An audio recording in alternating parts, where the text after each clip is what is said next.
Only 100 days until Earth is destroyed. If there's any time to be serious, it's now.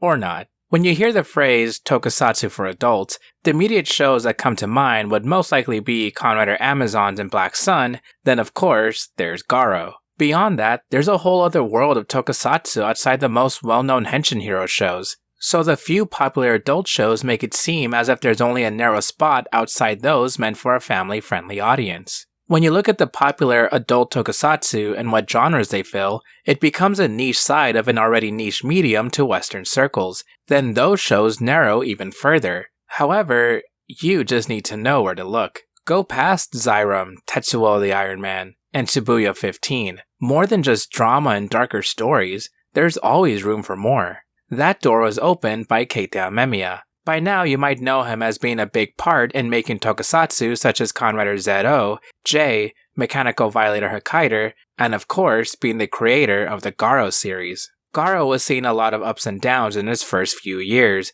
even going on hiatus between 2006 and 2011. Between that time, Keita Amemiya took a step back and only dabbled in other tokusatsu projects, such as directing one episode of Cutie Honey the Live and designing some monsters for Kamen Rider Decade. After returning for Garo Makai Senki, Keita Amemiya decided to work on a new original project, but he would have some help with another tokusatsu alum, who's also an old friend. Long before Garo and even before Z.O, Amemiya was a director for Chojin Sentai Jetman. Many of his connections throughout tokusatsu were made here, including another big name, Toshiki Inoue. He's known for being the head writer of several well-known tokusatsu, such as Kamen Rider Agito, Faiz, Kiva, and more recently with Avataro Sentai Dawn Brothers. Though he's written for tokusatsu shows as early as 1985, and writing for Super Sentai in 1986 with Chosensei Flashman, but not as a main writer. Outside of tokusatsu, he helped in writing episodes of several anime,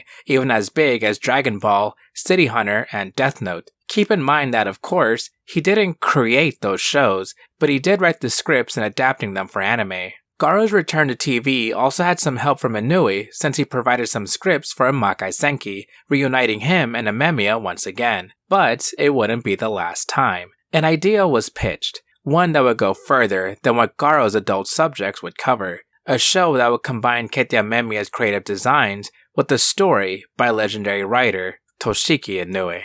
In a world beyond our own, exist superpowered beings known as Hikaribito. While taken a prisoner to the land of exile, one Hikaribito crash lands on Earth. He is named Go, and is told he only has 100 days to assemble a team and defend Earth from both Jin and 1,000 monsters. Jin being Go's old friend who turned into a Karibito, causing personal stakes to be raised. It's a secret war between monsters, since regular humans can't see any of this, except for a schoolgirl named Hitomi Kai, played by Yuo Shinkawa, who was also Pink Buster in Go Busters.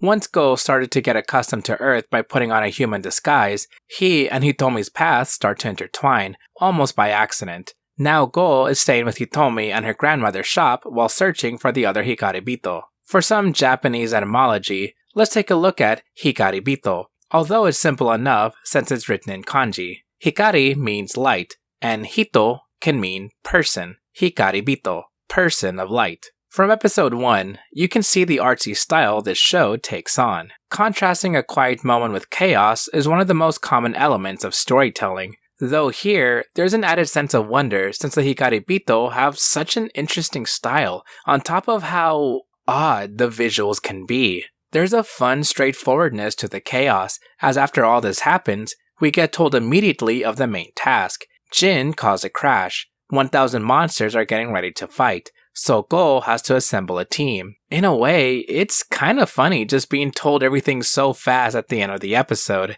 and Hitomi's only connection to this being that she just saw Go at the beach being told all of it. In the same scene, Jin crashes on Earth, then takes on the appearance of some rich guy he randomly comes across that happens to be Black Condor from Jetman.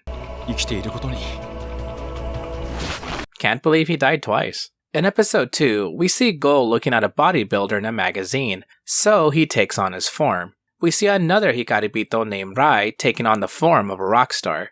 お前らにもう用はない。解散だ。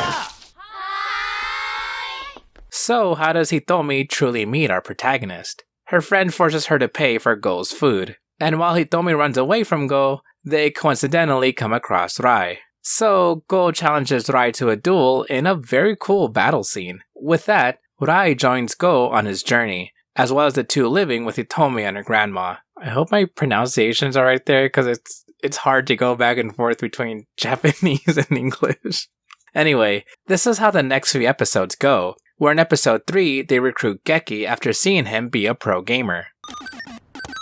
Is that Pac-Man? In episode 4, they find Sho, after she turns beautiful women into butterflies on sticks. Oh hey, that's Kaoru's actress from Garo. And episode 5, where they recruit Gon. His actor also played Kamen Rider Saga and Tsubasa from Garo. Huh.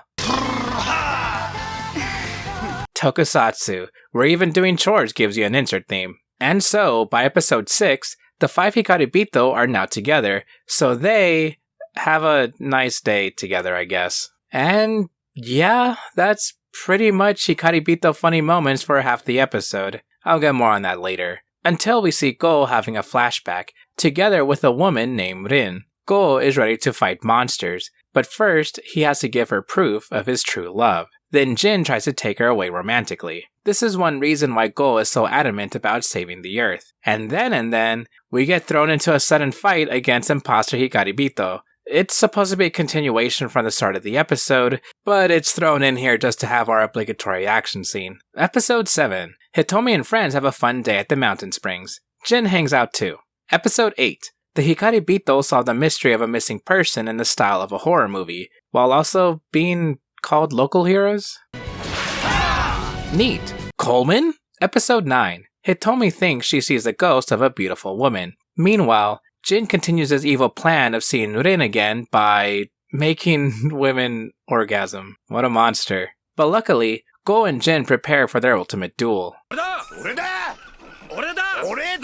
The Hikaribito fight Jin's planned monster thing when Hitomi's grandma notices the beautiful petals it creates. Suddenly, the grandmother faints and becomes Rin. Episode 10. Just as she feared, Hitomi sees that the true heroine has arrived. She tells the rest of the Hikaribito, who are already facing their own problems as the 100 days are nearly up. Then a weird old guy appears.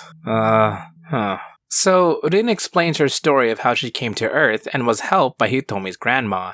Her grandma suddenly passed away, so Rin took on her form. Episode 11. The 1000 monsters are already on their way, but the Hikaribito are upset with Go for several reasons, including focusing on Rin and not being prepared enough for the final battle. Go is supposed to be their leader, but isn't acting like it. He tries to dogeza his way to bring the team back again, but they want nothing to do with him. It takes Rin begging for the Hikaribito to help Go. Episode 12. Rin disappears again to be with Jin, causing Go to break down, and Jin's secretary to bring the three of them together. This is where Rin apologizes to Go, deciding to stay with Jin. However, Rin later sees that Jin wants to destroy the world with his 1000 soldiers, which is exactly what Rin doesn't want. Rin relays to Go that the 1000 soldiers are ahead of schedule, so Go and Jin have their ultimate battle. Until Rin steps in, taking Go's final attack and having the two of them grow close. 13. The final episode. The Shinkai King arrives on the day the 1000 soldiers will destroy the Earth. In some very quick exposition, it was the Shinkai King who told Jin to send out the soldiers, as well as wanting the Hikaribito to kill humans. Also in the same quick exposition, Rin apologizes to Go and Jin for breaking up their friendship, wanting them to work together. A battle begins between the Shinkai King and the Hikaribito, when the old man from before comes out of nowhere to say he's become the Shinkai King and that a kaiju is here. During an admittedly cool kaiju fight, Hitomi and friends cheer on the Shougeki Gouraigan, causing their power to expand into some really awesome suits. On the ground, Jin watches on as his secretary helps him up. Then, the credits roll as the Shougeki Gouraigan fight the 1000 soldiers.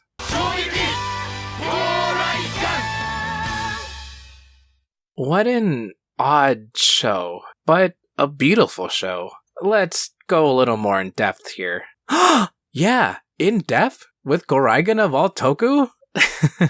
For me, it's a little difficult to explain, especially if I just give a surface level summary, so that's why I'm focusing way more on this rather than telling the story like I usually do. This show makes me question it probably the most out of any other show I've seen. Although, my first thought is, yeah, you can really tell Keita Amemiya worked on the visuals and Toshiki and Inoue definitely wrote this. The designs for the Hikaribito, the Maji, which were their enemies, the battle arenas, and basically anything that isn't Earth, are just incredible. The details, especially on the Hikaribito suits, could have only come from Amemiya. At first, they seemed a little busy. Sure, the details are neat on the surface level, but look a little deeper. I generally love Navi's spherical motifs. Oh, I didn't bring her up.